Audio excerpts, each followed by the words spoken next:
მოგესალმებით ვირფასო ტელემაყურებელო, დღეს ეხნები ვართ ეთერში, ჩვენ გვესმინა საქართველოს პარლამენტის თავმჯდომარე ბატონი შალვა პაპუაშვილი, უღმეს მადლობას მოგახსენებთ ბატონო შალვა, მოგესალმებით. მოგესალმებით, მისალმებით თქვენს ტელემაყურებელს, მადლობა, კარგად. 1 საათი გვაქვს ბატონო შალვა, ამიტომ ვეცდებით ამომწურავად დავაკმაყოფილოთ ჩვენი ტელემაყურებლის ინტერესი, ჩვენი ტელემაყურებელი გულმხრივარი ხარდანჭერია ოცნების და მით უმეტეს დღეს, როდესაც მე არ შემეშინდება ამის თქმა ეგზისტენციური საფრთხის წინაშე დგას მსოფლიო, მათ შორის საქართველოც. დავიწყოთ უკრაინიდან, თქვენ ბუჩაში იყავით, ეს კარგი ვიზიტი იყო.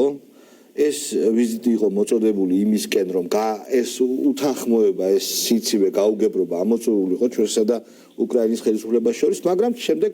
ვიხილეთ რადიკალური ოპოზიციის ვიზიტი, არახამიას კომენტარი, რომ თითქოს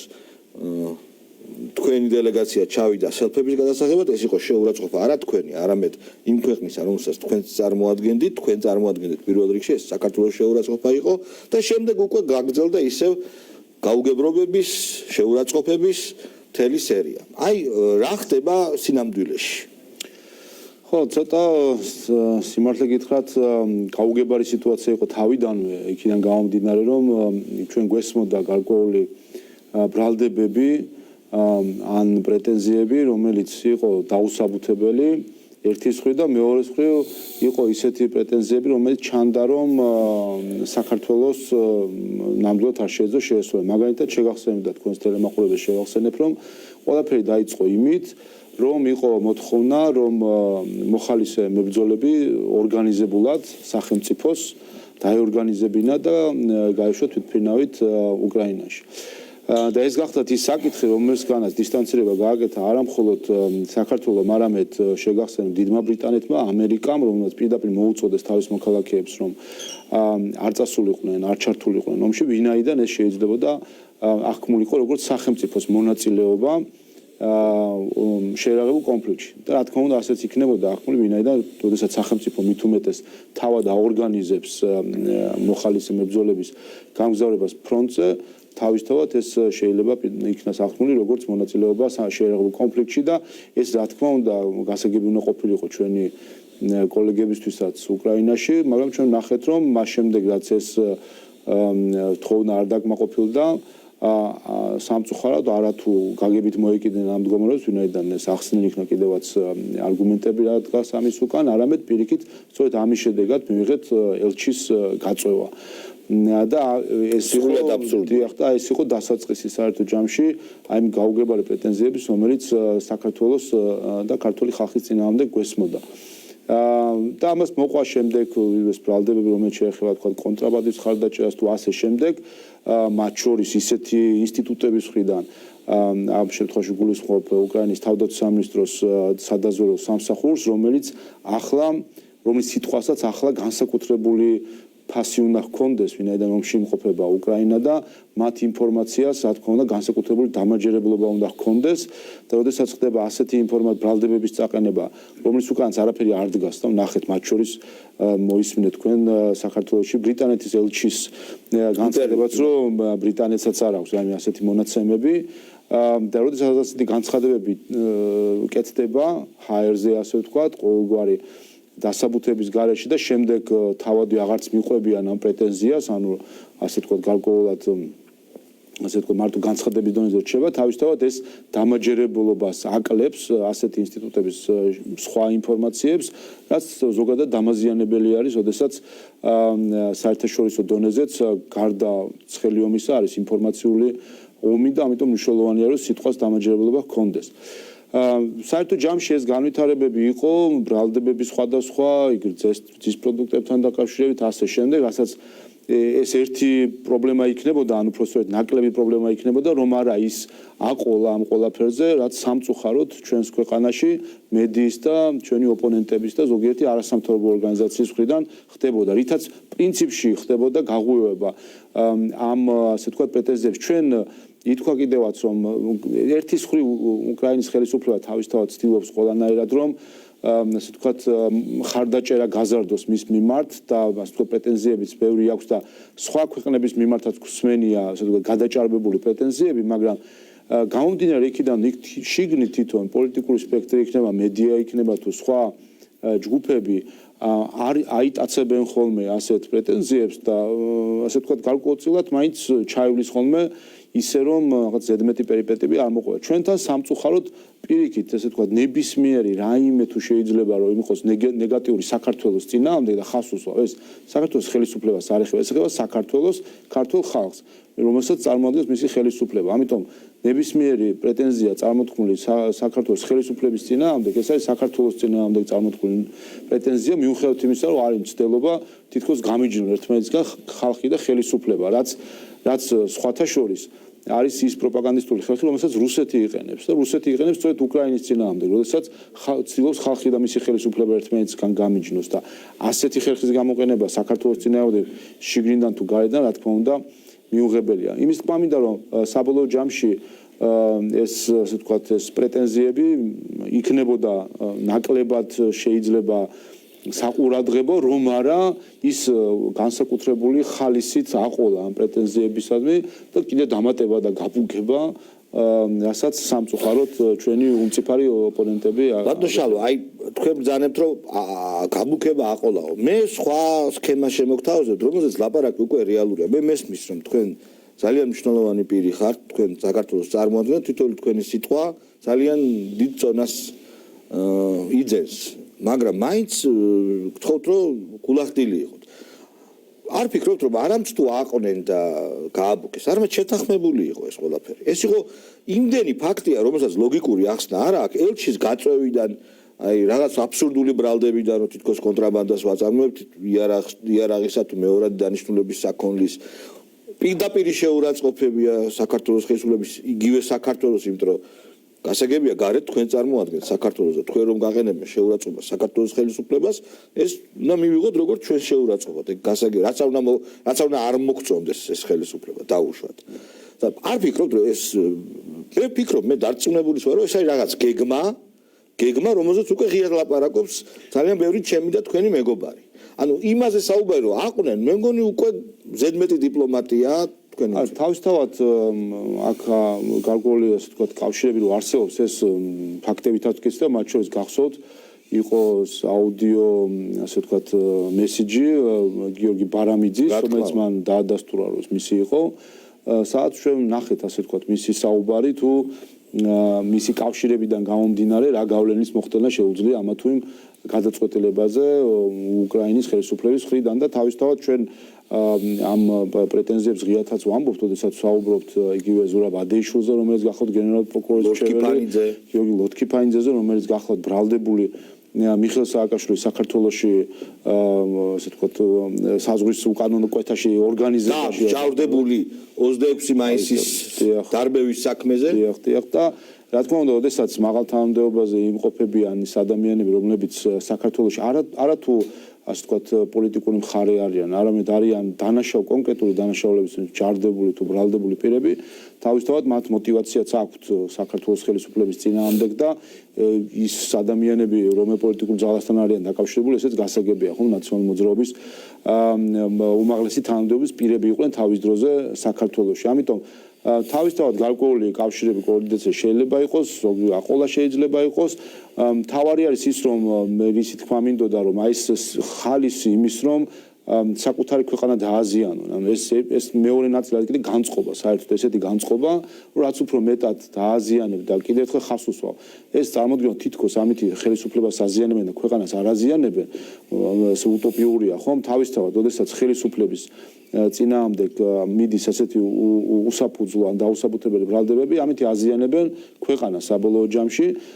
და აზიანებენ იმ ქვეყანას და ისეთი ბრალდებებით, რომელიც ამ ხალხს ნამდვილად არ ეკუთვნის, როდესაც საუბარია რუსეთთან კოლაბორაციონიზმზე და ასე შემდეგ, იმ ქვეყნის, იმ ხალხის მიმართ, რომელსაც ომებია გამოვლინი, სადაც რუსეთი იყო ჩართული და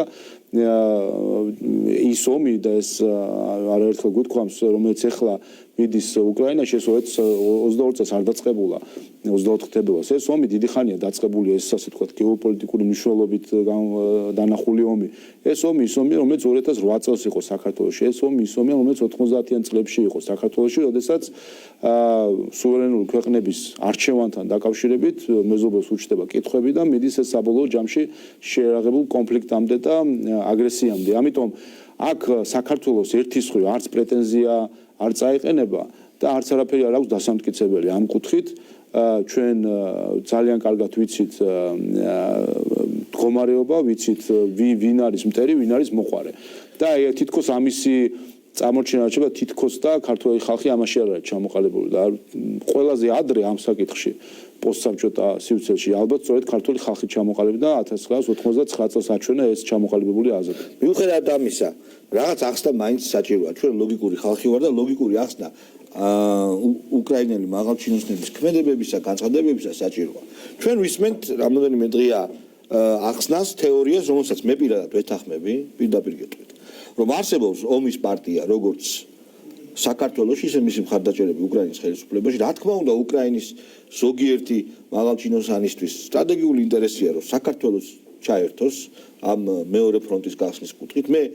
ლოგიკურად ვჯობებს, იმიტომ რომ ძალები გადანაწილდება, ხო, როცა მე ვეომები მტერს და იმ მტერს ვიღაცა მეორე ცხელ ფრონტს უხსნის, ჩემთვის ეს გარკვეული შეღავათი შეიძლება იყოს. შესაბამისად, ეს ექსპერტების მინიშნებები, გვარიც კი არ მინდა მათი დავასახელო, თუმცა რა თქმა უნდა, ისინი ახმოვანებენ ჩემი აზრით უკრაინის ზოგიერთი ხელმძღვანელის აზრს, რომ აი სააკაშვილი რომ ყოფილიყო, უფრო იოლი იქნებოდა, გაცილებით იოლი იქნებოდა მეორე ფრონტის გასვლა და ეს ხალხი კიდევ ვინც ახლა არის, არ არის ომის პარტია, ხო? ეს მოგისმენია და ვიცით, ხო? აი თელი კვანძი ამ ხრივ, აი ეს ერთის შეხედვით როგორც თქვენ ამბობთ, გაუგებარი თავდასხმებისა, უკვე ამით იხსნება, რომ მიზანი არის საქართველოს ცხელომში ჩათრევა. ხო, ნუ ესეც ზოგიერთი უკრაინელი მაღალჩინოსის მხრიდან პირდაპირ ითქვა კიდევაც მათ შორის ვახსოვს ჩვენ უსაფრთხოების საბჭოს მდივანი, რომ მდივნის განცხადება და სხვა მაღალ თანამდებობის მქონე პირთა განცხადებები ამასთან დაკავშირებით, მათ შორის გარკვეული ვთქვათ ცივი გონებით თუ გულქრობით განცხადება, რომ ეს გარკვეულწილად შეომსუბუქებდა, უბრალოდ სხვა საქმეს გამონახავდა რუსული ჯარი, გარდა იმისა, რომ უკრაინელი ქალები და ბავშვები დაეხოცა, ანუ ამ შემთხვევაში ქალები და ბავშვები ყოფილიყვნენ სამიზნე, ხო? აღმაშფოთებელი განცხადება იყო. დიახ, და აქ აი ეს არის, ხომ ერთის მხრივ უკრაინის მხრიდან თუ უკრაინის ხელისუფლების ზოგიერთი წარმომადგენლის მხრიდან ასეთი ხასიათის ხა შეიძლება ამ დონეზე არა, მაგრამ ზოგიერთი განცხადებები სხვა ქვეყნის მიმართად შეიძლება გვესმოდეს, მაგრამ აქაც მთავარი პრობლემა არის, რომ დასაყრდენი მაინც აქვს ქვეყნის შიგნით ჩვენთან, აი ესეთ განცხადებებს, რაც საბოლოო ჯამში არის ხოლმე პრობლემური. რაც შეეხება მეორე ფრონტს და ამაზე ხან ზოგი პირდაპირ, ზოგი ირიბად მინიშნებით, რომ ეხლა უნდა დავიწყოთ შეიარაღება, ეხლა უნდა გამოვიყენოთ ეს მომენტი და სხვადასხვა ჩვენ ოკუპირებულ ტერიტორიებთან დაკავშირებით რაღაც მოვიმოქმედოთ და აქ მნიშვნელოვანი კიდე ერთი რამე ამ ასე ვთქვათ დისკუსიაში ჩვენ არ უნდა ჩავიკარგოთ იმაზე, რამდენად წარმატების მომასწრე ვინმეს უნდა თუ არა ჩვენი ომში ჩართვა, რამდენად წარმატების შეიძლება დასრულდეს ან არ დასრულდეს და ასეთი სახის დისკუსია. აქ წერტილი უნდა დაისვას თავიდანვე იმ წინადადებაში, როცა საუბრობთ იმაზე, რომ შეიძლება ჩვენ ასე ვთქვათ სამხედრო გზით გადავწყვიტოთ ცხინვალის რეგიონის და აფხაზეთის საკითხი. საქართველოს წლებია გამოცხადებული აქვს თავის პოლიტიკად, არის მშვიდობიანი ქვეყნის მშვიდობიანი გაერთიანების პოლიტიკა და ეს არის არა იმიტომ რომ ჩვენ სხვა გზას ვერ ვხედავთ, ეს არის იმიტომ რომ ეს არის ჩვენი რწმენა, რომ ჩვენ თუ გვინდა ჩვენ აფხაზ და ოს ძმებთან და დებთან ერთად ერთ ქვეყანაში ვიცხოვროთ, ამისთვის საჭირო არის რომ ერთმანეთის გზები მოვძებნოთ და არა ერთმანეთს ვესროლოთ. და აი, როდესაც ხალხი საერთოდ ამაზე საუბრობენ და დისკუსიას იწყებენ, ამით უკვე ერთ რამ სხვა რამესაც აჩვენებენ, გარდა იმისა, რომ უნდა თუ ქვეყანა ჩართონ რუსეთთან სამხედრო კონფლიქტში, აქვე აჩვენებენ, რომ მათთვის ის აფხაზები და ის ოსები, რომლებიც ცხოვრობენ ოკუპირებულ ტერიტორიაზე, არც კი ჩანან, არც კი ხედავენ მათ, არც კი ფიქრობენ იმაზე, რომ კიდევ ერთი ასეთი ძმათა მკვლელი ომი ჩვენ არ შეიძლება რომ ჩვენმა თაობამ და გულისხმობ შემთხვევაში ჩვენი ასე ვთქვათ პოლიტიკური ხელისუფლების თაობამ რომ ეს დაუშვას. და კიდევ ერთხელ რაც შეეხება სამხედრო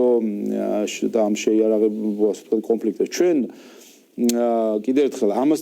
არ ვართ ქვეყანა რომელიც ამ კუთხით რაიმეს შეუშინდებოდა, როდესაც საქმე ეხება საკუთარი ქვეყნის დაცვას, როდესაც საქმე ეხება იმას, რომ მათ შორის ძლიერი იმპერიის წინაშე დადგე ღირსეულად. მაგრამ როდესაც არის მცდელობა რომ ასე ვთქვათ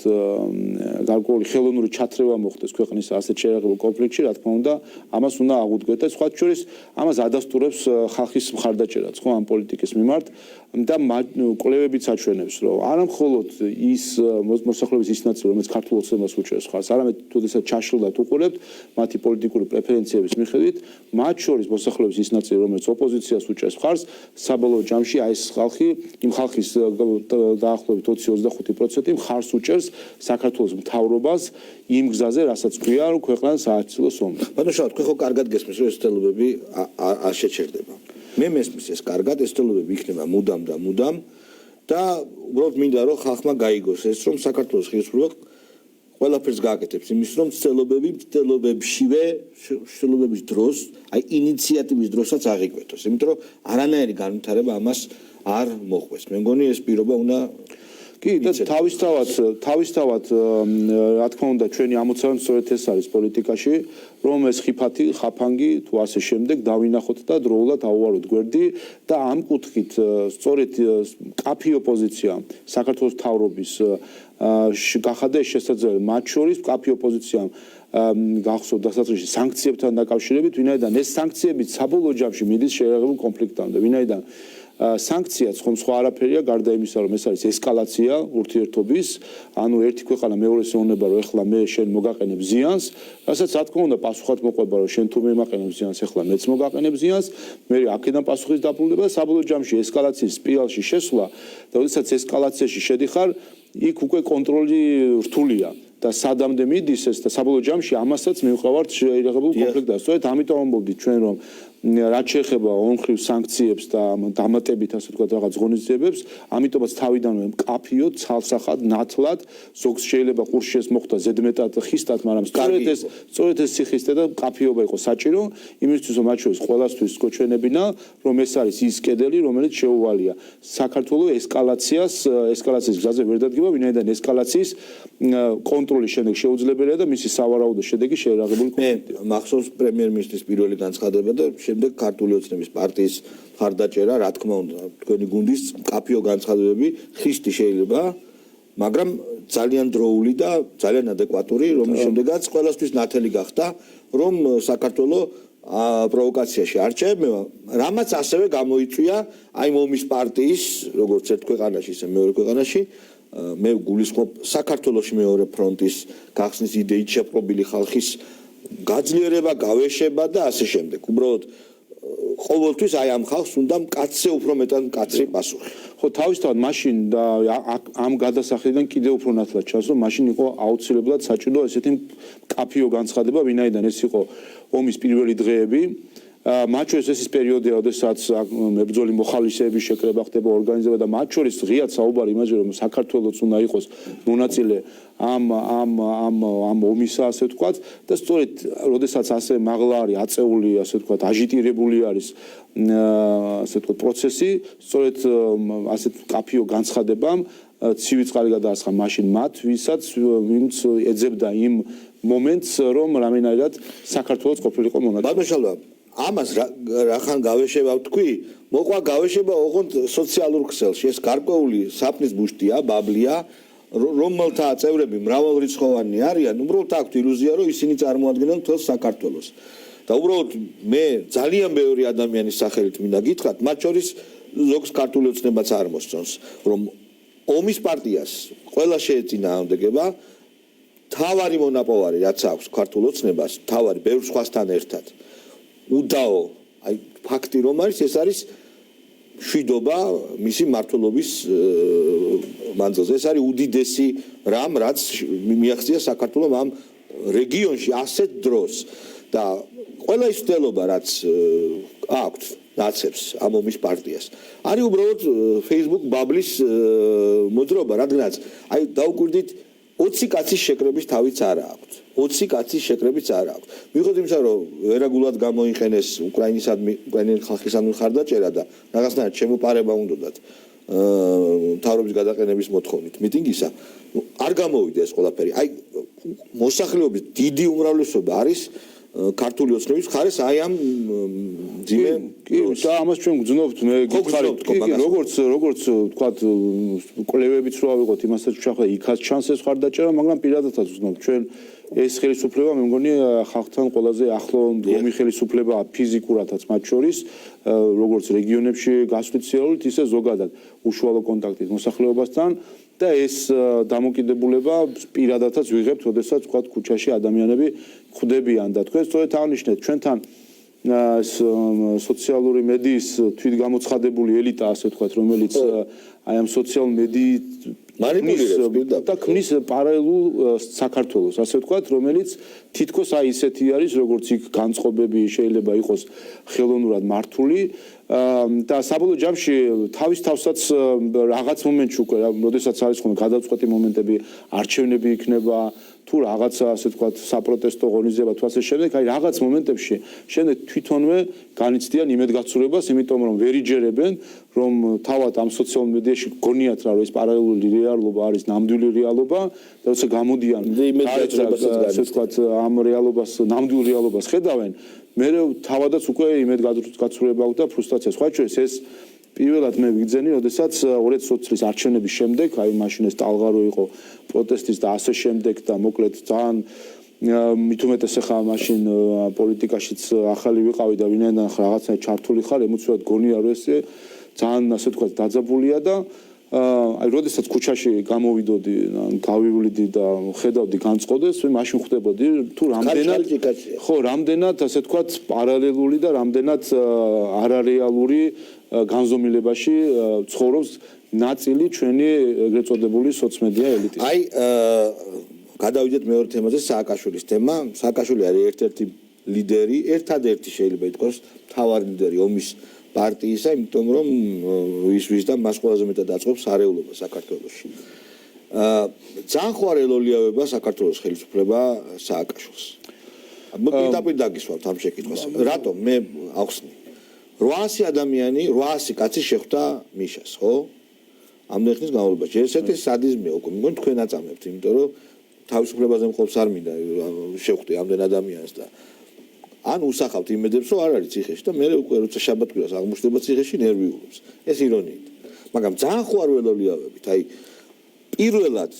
პენიტენციური სისტემის ისტორიაში პატიმარი ამბობს, რომ კი ბატონო ვიჯდები, მაგრამ არ მომწონს, ამიტომ დეპრესია მაქვს და ცილას ვერ ვჭამ. აქამდე შიმშილობდი და არ ვჭამდი, ახლა უბრალოდ არ მომეწონა ციხე და ვერ ვჭამ. ეს სიგიჟეა, ბატონო შალვა. თავისთავად სპეციალური დამოკიდებულება არის, რა თქმა უნდა, და სპეციალური გარემოებაც არის იმ კუთხით, რომ ყოფილი პრეზიდენტია, თუმცა რა თქმა უნდა, ოდესაც საუბრობთ ჩვენ თანაბარ მოპყრობაზე, ზოგადად, ყველა კონტექსტში სხვადასხვა მიმართულებით იქნება ეს იგულისხმება მათ შორის ციხეში პატიმრების მიმართ თანაბარი მოპყრობა და განსაკუთრებით ციხეში, ვინაიდან ციხე არის ადგილი, სადაც ადამიანებს შეზღუდული აქვს სხვადასხვა უფლებები და როდესაც აი ამ შეზღუდულ უფლებებში ხდება პრივილეგირება, რა თქმა უნდა, ეს სხვა პატიმრების მიმართ განსაკუთრებით არასწორი არის სახელმწიფოს მხრიდან. და თითქმის 9000-ზე მეტი პატიმარი არის საქართველოს ციხეებში, საჯავშროების დაწესებულებებში და რა თქმა უნდა, მათ მიმართ ეს არასწორი გზავნილი არის ეს ერთი. მეორე, რაც შეეხება ამ განწყობებს და ჩვენ გვესმის სხვადასხვა კომენტარებში, რომ ასე ვთქვათ, გარკვეულწილად მისთვის არაკომფორტული გარემო არის, ვინაიდან აქვს შეზღუდვა, არ აქვს, არ ვიცი, კომპიუტერი თუ მობილური ტელეფონი, არის მართულხართ და ასე შემდეგ და ამის ისე წარმოჩენა თითქოს ეს რაღაც სიახლე იყოს ადამიანისთვის, რომ დიახ, ციხე ეს ამას გულისხმობს, რომ როდესაც ადამიანს გულისხმობს შეზღუდვას უფლებების და აქედან გამომდინარე დისკომფორტს. გამოსავალი არის ერთ-ერთი ადამიანმა არ უნდა ჩაიდინოს დანაშაული და თუ დანაშაულს ჩაიდენს ეს დისკომფორტი შეექმნა სწორედ დისკომფორტის შესაქმნელად არსებობს სახეშეასრულების დაწესებულება და ციხე რომ მას შეეზღუდოს და ადამიანმა იგრძნოს სასჯელი და ამიტომაც იღთის ის სასჯელს რომ მას რაღაცები ეზღუდება და ექნება დისკომფორტი მიზანი არის დისკომფორტის შექმნა. ეხლა მე ალილუიასავით ვიცი რომ პატიმარი ვიყავი ეს არის პრევენცია ეს არის საზოგადოების სატისფაქცია, იმიტომ რომ საზოგადოებისადმი მიღებული ზიანი უნდა რაღაცნაირად ანაზღაურებული იქნას მისი დისკომფორტით და რესოციალიზაცია. ნუ ჩემთვის მოხდა მიშას რესოციალიზაცია, მგლის თავზე სახარებას კითხულობენ, მაგრამ ნუ აი ხო ხვდებით არა იქ რა სიგიჟეა, როცა ადამიანი ამბობს რომ მე დეპრესიაში ვარ და ამიტომ უნდა გარეთ გამომიშო და მიმკურნალო. მოგეთ ერთი ეს დამოკიდებულება და სამწუხაროდ ამ დამოკიდებულების წახალისება ხდება მისი ასე თუ გულშემატკივრების მხრიდან ნაცვლად იმისა რომ მას ხელი შეუწყონ ადაპტაციაში იმ გარემოს მიმართ და ჩვენ მათ შორის გვესმის საშუალების პედეციის სისტემის მხრიდან შეფასებების და მათ შორის იუსტიციის მინისტრის განცხადებაც იყო რომ აქვს შეიძლება ქონდეს პრობლემები ადაპტაციის თვითონ ციხის გარემოს მიმართ რაც არის ჩვეულებრივი მოვლენა რა თქმა უნდა როდესაც ადამიანს ეძღუდება თავისუფლება და ნაცვლად იმისა რომ ხელი შეუწყონ ადაპტაციაში და მას ასე ვთქვათ გარკვეულწილად მისცეს შესაძლებლობა რომ ციხის პირობებში საკუთარი თავის გააზრება მოახდინოს და ზოგადად ის ასე ვთქვათ საკუთარი თავის განვითარებას მათ შორის ციხის პირობებში ნაცვლად ამისა უქმნიან ყალბ იმედებს იმასთან დაკავშირებით რომ მოხდება მისი დახსნა ციხიდან უქმნიან ყალბ იმედებს რომ და მათ შორის ასე ვთქვათ აგულიანებენ იმაში რომ მან გააგრძელოს ასე ვთქვათ გარკვეული არაღიარება იმ რეალობის არაღიარების პროცესში. ანუ რეალობა არის რომ მიხეილ სააკაშვილის წინააღმდეგ დღეის მდგომარეობით არის ორ საქმესთან დაკავშირებით საქართველოს სასამართლოების სამი ინსტანციის მიერ გამოტანილი განაჩენი, იცით ერთი გახლავთ საქართველოს პარლამენტის წევრის ცემის ორგანიზება თითქმის გელაშვილის სიკვდილამდე აცემინა ვალერი გელაშვილი და აქ არავის არ ეპარება. მათ შორის დღევანდელი ოპოზიციის წარმომადგენლებს აქვს ჩვენება მიცემული ამასთან დაკავშირებით, იცით ნინო ბურჯანაძის და ირაკლი ოქურაშვილის, ხო, ამ საკითხთან დაკავშირებით. და მეორე სანდრო გიგულიანთან დაკავშირებით, რომ მან ხელი დააფარა დამნაშავეებს ამ საქმეში და საქართველოს სასამართლოს არ ვთქვა არაფერი განსხვავებული იმისა, რაც თქვა სტრასბურგის სასამართლომ, რომელიც პირდაპირ ხელი დაადო მიხეილ სააკაშვილს, ის იყო ჩართული მართლმსაჯულებისთვის ხელი შეშლაში ვერტიკალიო პრეზიდენტსაც გულისხმობდა. და აი ამ რეალობის ეს არის რეალობა და ამის გამო უნდა მოიხადოს სასჯელი და აი ამ რეალობის არაღიარებაში უწყობენ ხელს. ამ ციხეში მონახულების თუ ზოგადად ასე ვთქვათ მისი შეგულიანების ნაწილში მე ნაწილს აქვს კიდე მეორე მხარე ეს გახლავთ დეპუტატების მხრიდანაც საშუალების დაწესებულება შესვლა და მონახულება მიხეილ სააკაშვილის რომელზეც უკვე იანვრიდან მე ვიძლები ნებართვას როგორც პარლამენტის თავმჯდომარე ეს გახლავთ პარლამენტის თავმჯდომარის უფლება რომლის დელეგირებასაც ის ახდენს დეპუტატზე მისი ძირითადი ფუნქცია ამ ასე ვთქვათ უფლების არის მონიტორინგი, ანუ პირობების კონტროლი და რა თქმა უნდა, როცა საუბრობთ ყოველ დღე და არ ყოფილა დღე ოქტომბრიდან მოყოლებული, რომ დეპუტატებს არ ქონოდათ შესაძლებელი ნაციონალური მოძრაობის მხრიდან შესულიყო მიხეილ სააკაშვილი და თუ დავთვლით დაახლოებით გამოდის რომ რამდენიმე ასეული ვიზიტი ქონდათ მარტო დეპუტატებს. ყოველ დღე შაბათ-კვირის გარდა ყოველ დღე მასთან მე მგონი ჩვენ ცოტა უნდა დაასვენოთ სააკაშვილი. ზოგადად თავისთავად მე ამიტომ აუნიშნე რომ და თქვენს თქვით 800 ვიზიტორი ყავდა თავისთავად ეს რა თქმა უნდა ხელს უშლის ადაპტირებას ციხის და გარემოს და ზოგადად იმ რეალობასთან შეგუებას რასაც ქვია უფლებების შეზღუდვა, თავისუფლების შეზღუდვა და აღკვეთა რომელიც მას აქვს და ყალბი იმედების შექმნა საბოლოო ჯამში რომ რა თქმა უნდა როდესაც ადამიანს ყოველ დღე ყავს ვიზიტორი ის რთულია მას ის მისი რეალობა ალბათ ისეთია რომ თითქოს იმყოფება თავისუფლებაზე და არ აქვს საუბრობს და თავისთავად ამიტომ შეიძლება უჭირდეს კიდევაც შეგუება ამიტომ თქვენ და შეამციროთ ვიზიტების რაოდენობა ჩემი აზრით. ნახოთ ყოველ შემთხვევაში თავისთავად იყო გარკვეული პერიოდები როდესაც მნიშვნელოვანი იყო რომ გარკვეული მათ შორის გარკვეული ასე ვთქვათ არ მიგვეცა შესაძლებლობა რომ ამ საკითხის გარშემო რაღაც ისტერია ყოფილიყო, რომ თითქოს პირობები არის არადამაკმაყოფილებელი, თითქოს ის თავს გრძნობს ცუდად და ჩვენ ხედავთ, რომ ამასაც სამწუხაროდ ბოროტად იყენებენ. ერთის მხრივ ჩვენ ვატყობთ, რამდენად კორექტულად იქცევა საჭირო ახსულების სისტემა, როდესაც ისინი ცდილობენ მინიმალური ინფორმაციით ისაუბრონ მასთან დაკავშირებით და მეორეს მხრივ რამდენად ბოროტად სარგებლობენ მისი გულშემატკივრები და სხვადასხვა ხან დიაგნოზით ყრიან, ხან მის მდგომარეობის გაბუქებას სახდენენ, რაც როგორც მისთვის არის დამაზიანებელი სააკაშვილისთვის, ისე რა თქმა უნდა საზოგადოებისთვის. არ არსებობს მე ვიცნობ მას და არ არსებობს არაფერი ისეთი, რაც მან შეიძლება არ იკადროს. არ არსებობს, უბრალოდ თქვენს თავში ვერ თქვენი ფანტაზია ვერ გაწვდება იმას, რა შეიძლება სიცოცხლე ჩაიდინოს სააკაშვილო. ციხეშიც ხო აი ეს რომ შედიან ეს ადამიანები, მისი გუნდის წევრები, მისი ბანდის წევრები და საათობით რომ ელაპარაკებიან, შემდეგ დარწმუნებული ვარ აბსურდული ბრძანებებიც გაიცემა იქიდან და რაღაცა მოძრაობები აქვს, რაღაცა გადაადგილებები. უბრალოდ ეს ყველაფერი როგორ გითხრათ, ეხლა ამ ეტაპზე არა, იმიტომ რომ ჩამოეშალათ ხუხულა და უკვე მე რამდენჯერ ცდილობენ ამ ხუხულის შეკოტიწებას, მაგრამ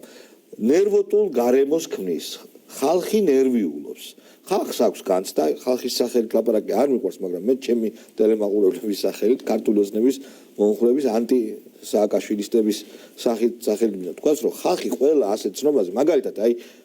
ისტორიას მოგიყვებით, ჩვენ გავაშუქეთ კიდეც, ვიღაცა სრულად უცნობი ავანტურისტი ექიმი მივიდა სამართლოს კართან და მეო მზადა მაქვს თვითმფრინავი თუ ერთფრენიო და აიო ეხლა მალეო გადაფრინდებაო და შემდეგ ამბობს რომ თუ ხელისუფლების ნება იქნებაო, მაგრამ манипуляციურად გაუშვებენ პირველ ასე ვთქვათ ნაწილს ვიდეოსი, ან ისეთ სათაურს დააწერენ და უკვე ხალხი ღელავს, ნერვიულობს, ხვდებით არა? ხო, რაღაცნაირად ეს შფოთი უნდა დამშვიდდეს მიზანიც ხომ ეს არის ჯამში ჩვენ ხედავთ რომ ნაციონალ-მოძრაობის მხრიდან ეს არის პოლიტიკური მიზანი შფოთის შენარჩუნების, მღელვარების შენარჩუნების, ან გარკვეული დონე მღელვარებისა რომ იყოს, რომ სხვა რაღაც როდესაც იქნება გარკვეული ნოყიერი ნიადაგი გარეულობისთვის იმ დროს მოხდეს კულმინაცია. სწორედ ამას ემსახურება მთელი ის ასე ვთქვათ ის პროპაგანდისტული ხაზი, რომელიც აქვს ნაციონალ-მოძრაობას და მის ტელევიზიებს, რომ ყოველ დღე წვეტ-წვეტად იყოს პატარ-პატარა ისტერიები, პატარ-პატარა, რომელიც მიიღწევა დეზინფორმაციით, ყალბი ინფორმაციით და სხვადასხვა მათ შორის შეურაცხყოფით და ასე შემდეგ ზღისენით. აი ეს ყველაფერი შენარჩუნდეს, ასე ვთქვათ, ის არ ჩაქრეს იმ საზოგადოების იმ ნაწილში, რომელიც არის ნაციონალ-მოძრაობის მომხრე, მათ წვეთ-წვეთად აწვეთონ, ასე ვთქვათ, შხამად ეს დეზინფორმაცია და ზიზღისენა, რათა ასე ვთქვათ გარკვეული, ასე ვთქვათ, ნოყიერი ნიადაგი კიდევ თქვა, როდესაც იქნება, ვთქვათ, გარკვეული, ასე ვთქვათ, ღილვარების აწევისთვის, ტემპერატურის აწევისთვის, აი იმ დროს უკვე იყოს შემზადებული მათი მომხრეებით. პოლიტიკურად რა უნდა დაუპირისპირდეს ამას? ამას ერთი საკითხი აქვს, თავარი რაც არის, თავარი ასე ვთქვათ, მსხვერპლი ამ ყველაფრის არიან თავად ნაციონალ-მოძრაობის მომხრეები. იმიტომ რომ ჩვენ რასაც ვატყობთ, მათ შორის სოციალურსაც შეხედავთ, ხომ ლიდერები ხდებიან, რასაც აკეთებენ პრაგმატული გათვლებით, ისინი წვეთ-წვეთ ამ ზიზღს, მათ შორის ზიზღს ხელისუფლების მიმართ, ცალკეული ხელისუფლების წარმომადგენლების მიმართ, საბოლოო ჯამში საკუთარი ქვეყნის მიმართაც, ხომ? ამიტომ არის ხომ ხანდახან მოდის ეს ტალღები, რომ არ მინდა მე ამ ქვეყანაში ცხოვრება, მე არ ვარ ამ ქვეყნის ნაწილი და ასე შემდეგ. საკუთარ ქვეყანასაც კი აზიზღებენ საბოლოო ჯამში და ასე ვთქვათ, საკუთარ მომხრეებს ამყოფებენ ასეთ ვთქვათ ისტერიულ მდგომარეობაში, მაშინ როდესაც თავად საკმაოდ პრაგმატულად ხვდებიან და მართავენ ამ პროცესს დეზინფორმაციის ზიზღისენისა და ასე შემდეგ. მიშას დედის ის არის, რა ქვია, განცხადება, რომ ბრიუსელში მიბრძანდებაო პრემიერ-მინისტრიო და შტაბ-ეშტილობა მექნება, რომ სამავტყოფოში მიშას გადმოყვანა მოჩვენებითია, ბრიუსელისთვის უნდათ და მე ისევ ციხეში დაბრუნებას აპირებენ, სადაც უსათუოდ მოკვდება და დედა გასაგებია არ მინდა ახლა აუგის თქვა მას, მაგრამ ასე ამას ბევრი ახვა მისი მომხრე, ну რამდენი წავს მომხრე. არის მუდმივი აი თქვენ ისტერია მოკვდება, არ მოკვდება ხალხო, მიშისდება დამშვიდეთ, მიშას დიდი ხანია ვიცნობ და ეგ არ მოკვდება, მაგრამ პოლიტიკურად რა თქმა უნდა საჭიროა აი რაღაცა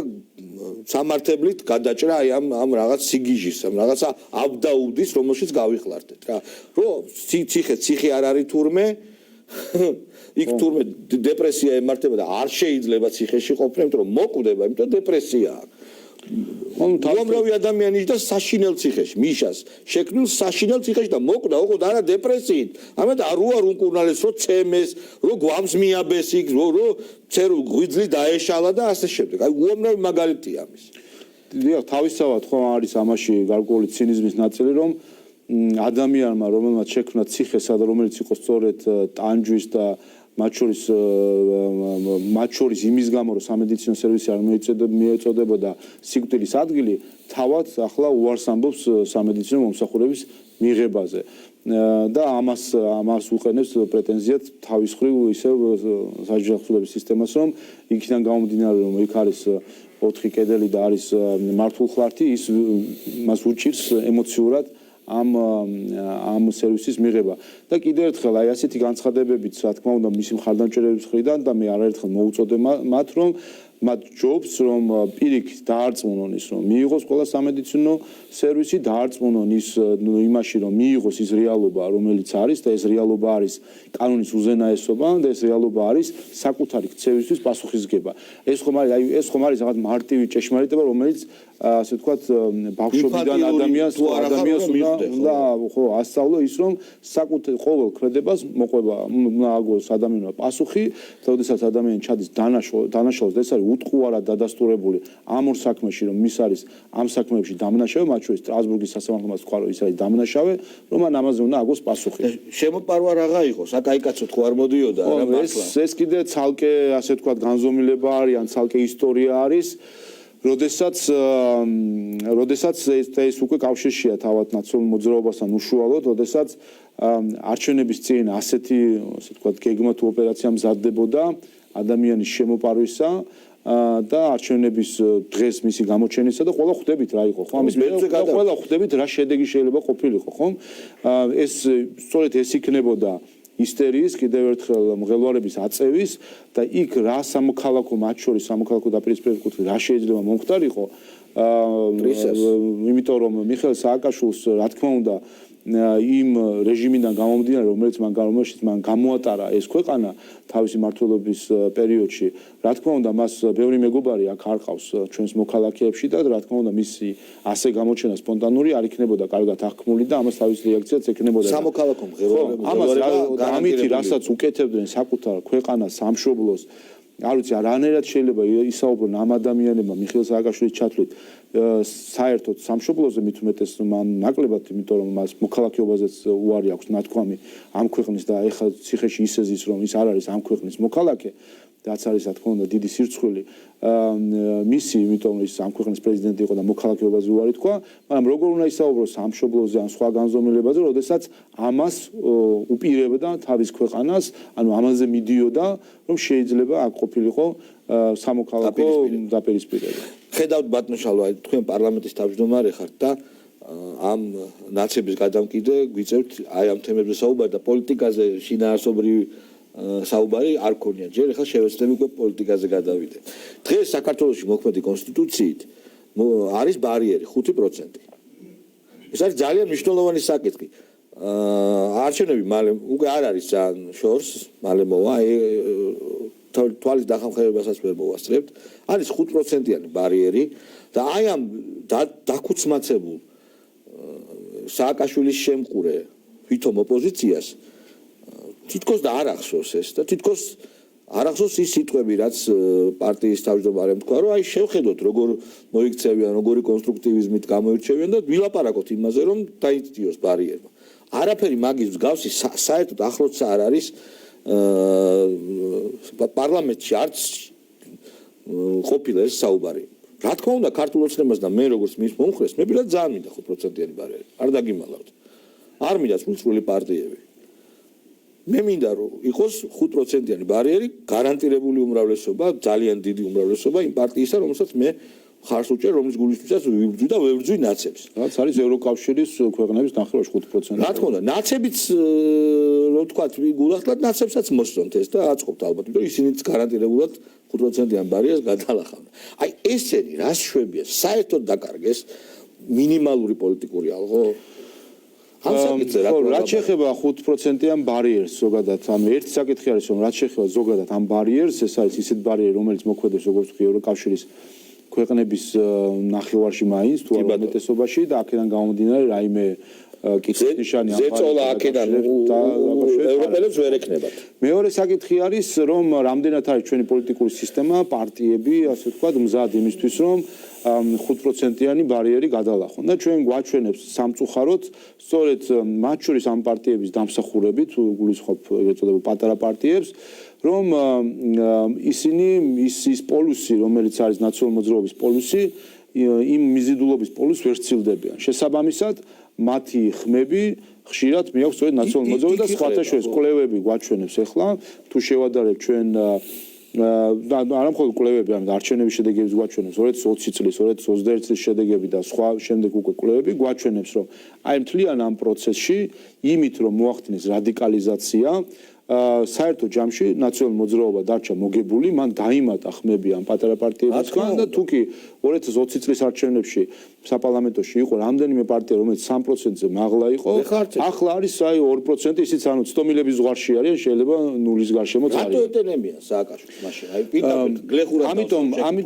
აქ არის ორი მომენტი. ერთი ეს არის ასე ვთქვათ ის მედია რესურსი, რომელიც აქვს ნაციონალურ მოძრაობას და ამას არა მხოლოდ ასე ვთქვათ ანალიზი, არამედ პირდაპირ ასე ვთქვათ საუბრებიც კი ადასტურებენ ჩვენი ზოგიერთი კოლეგა ასეთი პატარა პარტიებიდან, რომ რა თქმა უნდა მათ აქვთ გარკვეული შიში ერთის მხრივ იმისა, რომ მათ ამ მედია რესურსზე წვდომა არ ექნებათ, როგორც კი ასე ვთქვათ გენერალურ ხაზს, რაღაც პრინციპულ ხაზს აცდებიან ნაციონალური მოძრაობის, ჩაეკეტებათ მათ იმ მედია საშუალებებზე წვდომა, ერთი და მეორე მათ და შიში ასევე იმის, რომ არა მხოლოდ არ ექნებათ შესაძლებლობა, რომ გამოიყენონ, არამედ პირიქით მოხდება მათი დისკრედიტაცია, დამონათება, რასაც პირდაპირ ხედავენ ხოლმე, როგორც კი ცოტათი გადაუხვევ თავარ ხარს, პირდაპირ მიდის დარტყმა მასზე. კი, ბატონო, მაგრამ ეხლა ხომ ეს შიში აქვს, და ამ შიშის თანახმად მოქმედებენ, მაგრამ რა მოიტანა ამ ასეთმა მოქმედებამ? ხო ხედავენ თავად კარგად. და რაც შეეხება მედია რესურსს, კი ბატონო, აქეთ ყოფი ტელევიზიების დაინტერესდებიან ამ ადამიანები და მე პირდაპირ გეტყვით, რომ აი გირჩის და რამოდენიმე მეტნაკლებად ადეკვატური პოლიტიკური ძალის გარდა რატო არ ვიწვევთ? არ არის საინტერესო სექტის მოწვევა, რომელიც აბსოლუტურად რეალობას უარყოფს, ორჯერ ორზე ხუთს ამბობს, არ არის საინტერესო. ხდებით? ეს არ არის ჩემი მაყურებლებისთვის საინტერესო. ეგ ზოგადად მე არ მინდა, რომ ხელი შეუწყო რაღაც რევოლუციურ ხმებებს. ეს შიშები მათ შორის შეიძლება არარაციონალური შიშებიც, მაგრამ მათ შორის შიშები გამოწვეული სოციალურ მედიის რეაქციებიც მნიშვნელოვანია და მე ვაკვირდები ხოლმე ზოგიერთ ჩემ კოლეგას და ხედავ ხოლმე, რომ როგორც კი თქვათ რაღაც ტალღა რაღაც თქვათ განცხადება, რომელიც არ ჯდება ნაციონალური მოძრაობის რაღაც მთავარ ხაზზე, აი მაგალითად ეხლა იყო ბოლოს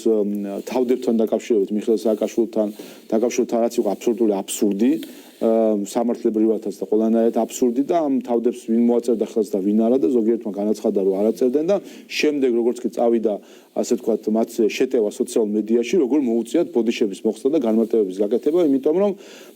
სამწუხაროდ დიდი ასე ვთქვათ ემოციური ძალა აქვს იმ ასე ვთქვათ კიდევ ერთხელ სოციალურ მედიაში თვითგამოცხადებულ ელიტას, რომელიც პირდაპირ ზიზღს და აფრქვევს სოციალურ მედიაში. ნუ დაუბრუნდეთ 5%-იან ბარიერს და ან დაბალ ბარიერს. ბარიერის დაბალ ბარიერს ამ შემთხვევაში დანიშნულება შეიძლება იყოს იქიდან გამომდინარე, სწორედ რომ შეიძლება რესურსი სხვა პარტიებს არ ქონდეთ 5%-ის გადალახვისა, რომ ამ ხელოვნურად დაწევით და მისადაგებით იმ რეალობასთან, რომელიც გვაქვს, რომ დაბალი რეიტინგურები არიან სხვა პარტიები, უზრუნველყოფა იმის, რომ პარლამენტში იყოს უფრო მეტი პლურალიზმი. ანუ მიზანი საბოლოო ჯამში და სწორედ ეს იყო მიზანი, როდესაც 1%-იანი ბარიერი დააწესა ქართულმა ოცნებამ, ისე რომ მას ოპოზიცია წინა პარლამენტში ხმაც არ მისცა ამას, რომ 1%-იანი ბარიერის მიზანიც ეს იყო, რომ ყოფილიყო პლურალიზმი და პლურალიზმის მიზანი ის არის, რომ მათ შორის ნაციონალური მოძრაობის ეს პოლუსი, რომელიც შექმნილი აქვს, რაიმენად დაიშალოს. სამწუხაროდ მოიტანა პირიქით შედეგი. არათუ ამან ეს პოლუსი არ დაშალა, არამედ გაამყარა ნახეთ 2020 წლის არჩევნების შემდეგ ისევ მის გარშემო შემოიკრიბნენ ეს პატარ-პატარა პარტიები და საბოლოო ჯამში ის მიზანი, რომელიც იყო ჩადებული დაბალ ბარიერში, არ შესრულდა. აქედან გამომდინარე, დაბალი ბარიერი თავად თვითმიზანი კი არ არის და რამდენიმე პარტიის შესვლა კი არის მიზანი. მიზანი არის, რომ იყოს რამდენიმე პარტია, რომელიც ერთმანეთთან არის კონკურენციაში და არა კვაზი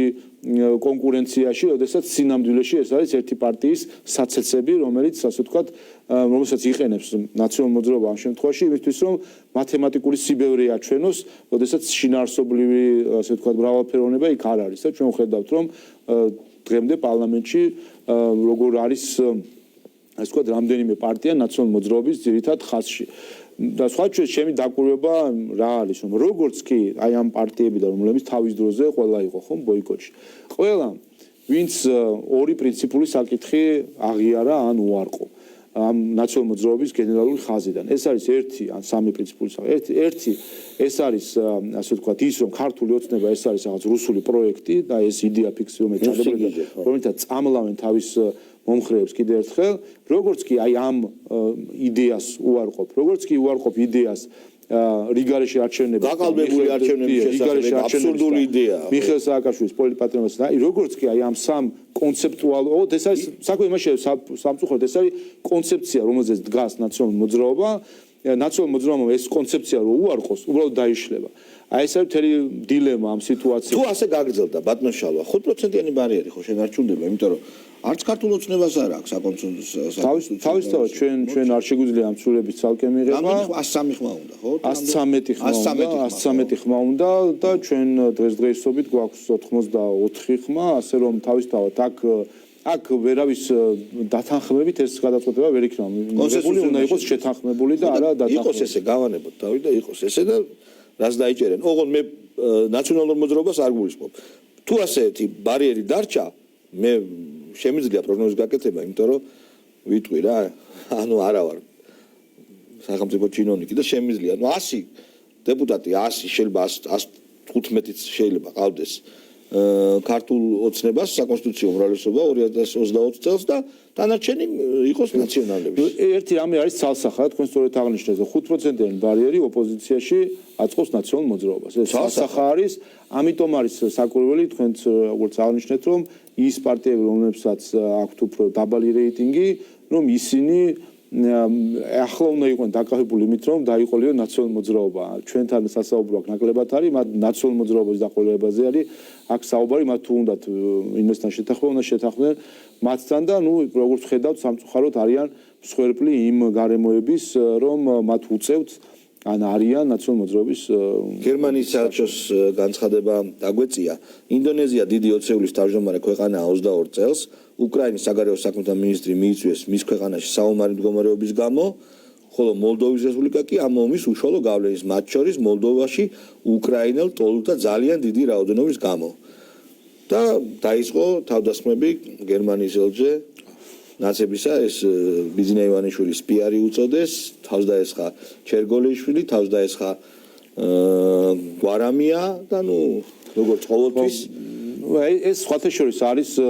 მათ შორის იმის შედეგია, რომ ჩვენთან სამწუხაროდ საერთაშორისო პოლიტიკა ნაკლებად შუქდება ხოლმე და ძალიან კონცენტრირებული ვარ შიდა პოლიტიკაზე,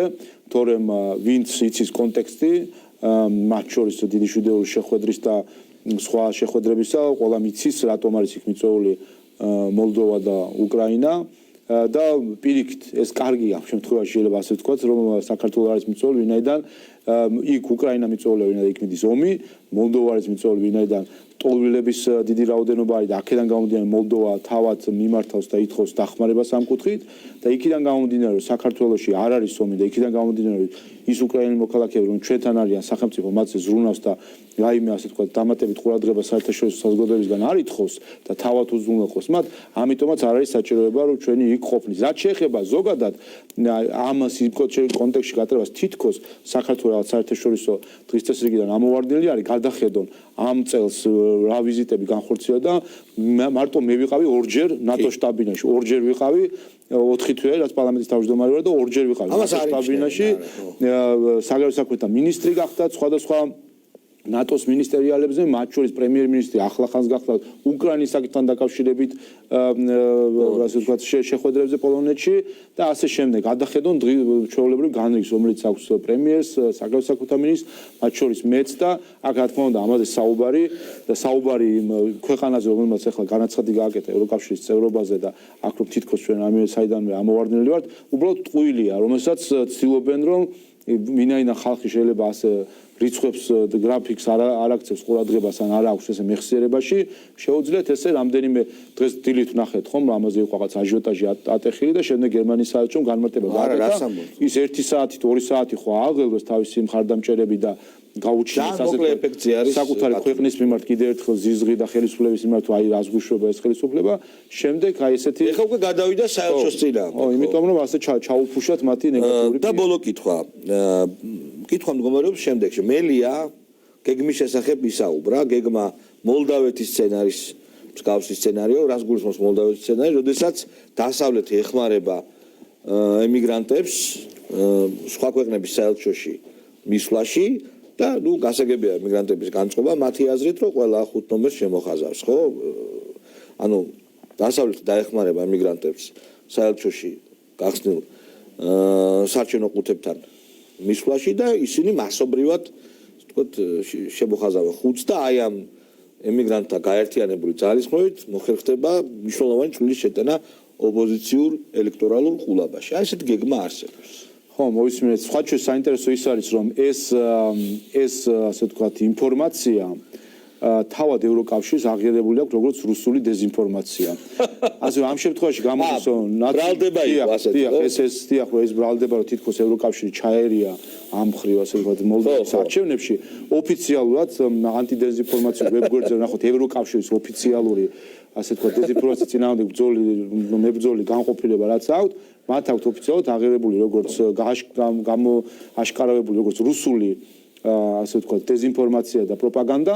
ასე ამ შემთხვევაში ნიკამელია ნაციონალურ მოძრაობა აუცილებლად რუსულ დეზინფორმაციას რაც არაერთხელ ყოფილა იმიტომ რომ კოვიდის დროს მე ძალიან ხშირად შემიმჩნევია ნაცარხები სწორედაც რომ ანტი მეცნიერულ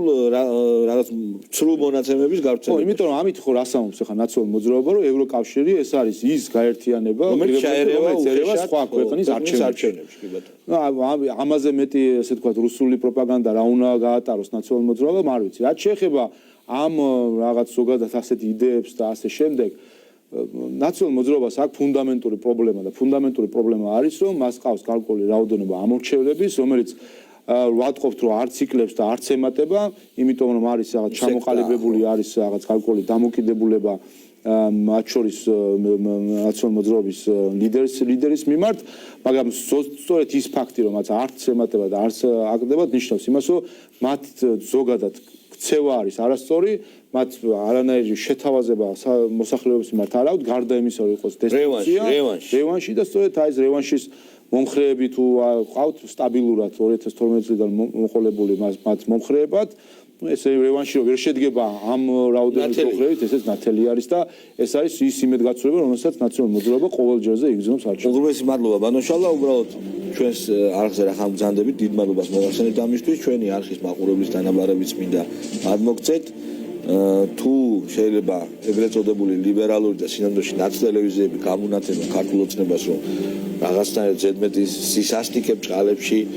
გამოიჩინეთ და ანტიდემოკრატიულები ხართ ჩვენი მაყურებლები ხშირად ამბობენ რომ ზედმეტად შეიძლება ვეფერებით აი ამ რადიკალებს რომელსაც უკვე ნათელია რომ ომში ჩათრევა უნდა ჩვენი ქვეყნის და იქ ანტიფეიკური კანონმდებლობაც საც ვახსენებ ჩვენ ძალიან ხშირად იქ ძალიან ბევრ სხვა რამესაც რაც მეტნაკლებად უზრუნველყოფს რომ ავანტიურისტების და პოლიტხულიგნების და რადიკალების მცირე ჯგუფმა არ აურიოს ეს ქვეყანა ისე რომ რაღაც უბედურებას არ გადაგწიოს. მეც ვფიქრობ მნიშვნელოვანი არის და ვფიქრობ რომ ამ მოწვევის პარლამენტიც და ხელისუფლება ამ პერიოდში აჩვენებს ორ რამეს. ეს არის სიცხადე და ეს არის პირდაპირობა და ვფიქრობ ეს მნიშვნელოვანი არის განსაკუთრებით კრიზისულ პერიოდში, როდესაც რეგიონში არის ასეთი დაძაბული მდგომარეობა და არის ომი, რომ იყოს ცხადი პოზიცია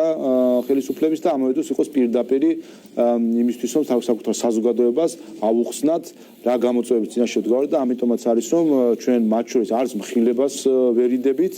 იმ ხალხისა რომელიც თქვა ცდილობს ომში ჩაიწვიოს ეს ქვეყანა ან ცდილობს სხვანაირად დააზიანოს და არც პირდაპირობას ამხრივ. ურმეს მადლობა ამ მოგზაურობისთვის წარმატებას გისურვებთ ჩვენ